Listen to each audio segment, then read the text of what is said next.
you listen to reason?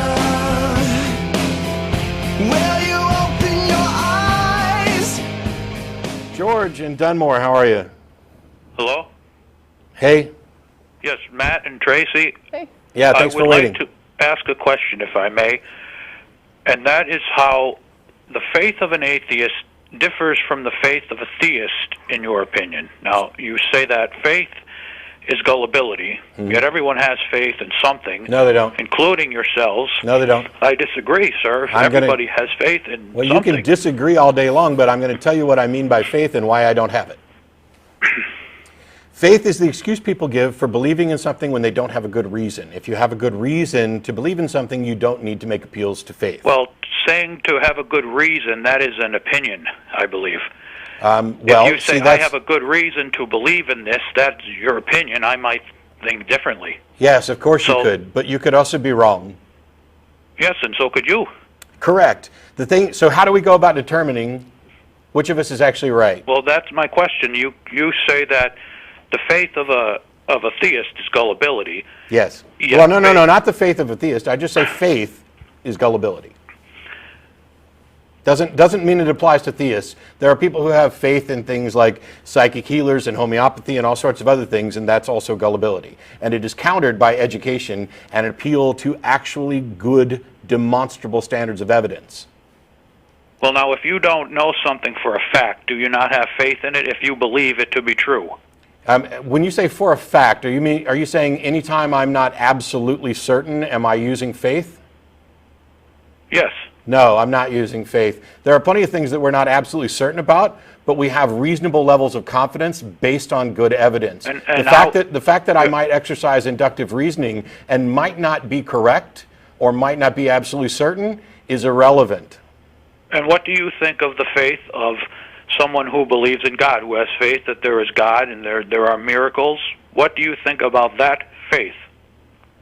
It's gullibility. And yes. Now, they have the same confidence in the things that they believe in as you do. Yeah, the difference is the gullibility. The difference is that I don't need any faith for the things that I believe in. My views, whether they are absolute certainty or not, which absolute certainty is virtually non-existent, are based on evidence that is demonstrable, investigated, falsifiable, things like that. Well, if I can use an example, and I will use gravity as an example. Sure. Do you not have faith that gravity exists, or do you know for a fact? Can you see? Are you watching the TV? No. Oh, because I'm holding the pin up in front of my face. Yes. And I just let it go and it fell. That's a clear. If anybody's God was even half as demonstrable as what I could do with this pin to demonstrate the truth of gravity, we would never be having these conversations. Well, now, you don't get to pretend that faith in God is equivalent to the faith in watching a pin drop. Those aren't the same things. They're not even the same ballpark. I don't understand why they're not the same things. Yeah. That's what I'm not getting here, because you've demonstrated that when you let go of a pen, it's going to fall. Yes. You have not demonstrated gravity. You have not proven that gravity was the cause of that. Oh, that's where you're wrong. Is gravity is the descriptive label that we put on that activity. That force. That apparent gravity force. has an actual definition. Yes. How do you know that that is what is actually causing the pen to fall? Well, I'm not saying what is causing the pen to fall. I'm describing a phenomenon. Do you believe it is gravity which is causing the pen to fall? See, you're using gravity as an entity, as a causal agent. And I'm using gravity as a description of what happens, the attraction of items with mass. Right, which is gravity. So you believe that gravity exists. I believe that bodies of mass attract each other because this is demonstrable, and we label this phenomenon. But how do you know that it is the gravity, that it is the mass which is attracting the pen? I didn't say it was the mass that was doing the attracting. I'm demonstrating a phenomenon. Yes. Okay, demonstrate a phenomenon for your God. Miracles. Has there been a confirmed demonstrable miracle? Yes. Where? When? Well, I have seen a miracle. Okay, how can we prove that you've seen a miracle? Well, I don't know how I'm going to prove it to you, to Well, convince can you demonstrate but you anything asked close me. to dropping a pen? No, I'm not talking about drop. I know you can drop a pen. Okay, well, I don't know, and neither does anybody else, that there can be miracles. As a matter of fact, every time we've investigated miracles, we've failed to confirm them. Well, you have also failed to confirm that it is gravity which is causing the pen to Oh fall. my gosh, George, I just told you.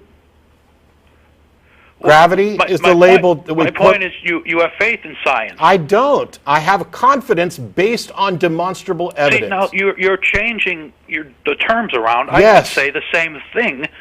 Okay, About your myself. confidence in a God. What is Yes. the evidence for that? What is the evidence that supports your confidence Well, that a now God exists? when I look at the world, I see a completely different world than you see. Clearly. I have become aware of the existence of God. I have seen miracles. How can you demonstrate I have this? listened to the teachings of the Bible. So and have to I. me, So have I. I have been George, convinced. George, And that George, I used to believe that stuff. I'm familiar with the teaching of the Bible. I'm asking you, how can you demonstrate this? I don't understand I know. what you're asking. I know, and that's part of the problem. But I don't See, the understand things that I how- believe are based on demonstrations and independent confirmation. Those sorts of things that are the result of critical thinking and scientific examination of the universe in which we inhabit. And how is it different from my examination? You have no science to back up your claims. Well, why do I have to have science? Because science is the single most consistently, demonstrably reliable pathway to discerning what we most best understand about reality. It is this process of examining evidence in the light of critical thinking to determine whether or not this evidence is sound, and the model that we've constructed from it, does it actually comport with reality? That is science. It is based on the logical absolutes, which But science is changing all the time. no. You're confusing the findings of scientists using science to discover reality with what I'm science. talking about is faith. No, and you're not. I'm talking about faith. No, you're not. And let me bring up an example. I've been waiting for an example since we started the call. At one point, it was believed that the universe was static. Yes. And even Albert Einstein believed this. Yes. And he thought it was foolery to suggest that the universe was in motion. Yes. And do you know what changed people's minds? Yes. Evidence, not faith. And had that evidence not come out, is it safe to say you yourself would probably today believe I would be wrong. in Einstein's theory? Yeah, So you would I'd be vote putting wrong. your faith No, I'm not in putting faith. Einstein. No, and you his see, theories. there's no. Yes, and I don't No. understand the difference. George, if you shut up for a second, I'll explain the difference. The difference is science doesn't tell you about truth. Science doesn't make claims of absolute certainty, and it doesn't make pronouncements about truth. What science provides you with is the best model that best explains all of the current evidence. That's it. And so the model will change as our understanding improves. So it is this is our tentative position, not our belief about truth, our tentative position about the nature of reality based on the evidence that we have. And the way we go about trying to make sure that the model that we have improves and becomes more and more accurate is by exploring the universe, discovering new information, and building better models that are based on evidence. Faith does not enter into the equation at all. Then why do you believe it? Why do you believe that the universe is in motion, and as opposed to being static? I accept the current scientific theories because you do not believe it. I accept the current scientific models because they are demonstrably the best models that fit the evidence. I am not saying that I believe that they are true, absolutely certain. So why is it wrong for me to accept the things that I believe? Because you don't have the evidence to back up your beliefs. But I see the evidence. It's things almost that like I see are- asking. It's almost like if a jury is looking at evidence for a trial, and some of the jurors say, you know, all of this evidence points to this particular conclusion, and then some people say, yeah, but you know, he looks guilty to me. It's like that. And it's like asking the people who are saying that the evidence drove their conclusion to explain why their conclusion should be any less considered, less justified than the person who says he looks guilty. They think he does look guilty. So why isn't he guilty based on how he looks? Because you could be wrong by saying that he's innocent based on the evidence. So aren't those the same exact things? Yes, but they're not the same exact things. It's no, it's not the same thing to say, I don't care about the evidence. He looks guilty to me, and that's the only evidence that matters to me, and so I'm saying guilty. And everybody else is saying, but the evidence says he's innocent. I mean, the evidence shows that he couldn't have been there, and the person saying he looks guilty is saying, well, but the evidence, you could be wrong. Well, yeah, they could, but they have to go with the evidence. And even if they're wrong, they're justified in that conclusion by the evidence, but they may be incorrect. I agree. They may be the person saying correct. he looks guilty is just flying blind. They're not driven by really any evidence. They're driven by this feeling that he looks a certain way, and they think that it doesn't matter that the evidence does or doesn't support it. The evidence that he looks guilty to me is sufficient. So we've come all this way to get right back to the thing that I asked at the beginning, which is, you believe there's a God. I do not believe there's a God. We could both be wrong. Yes. God, can I finish a sentence? Can I finish a sentence? Yes.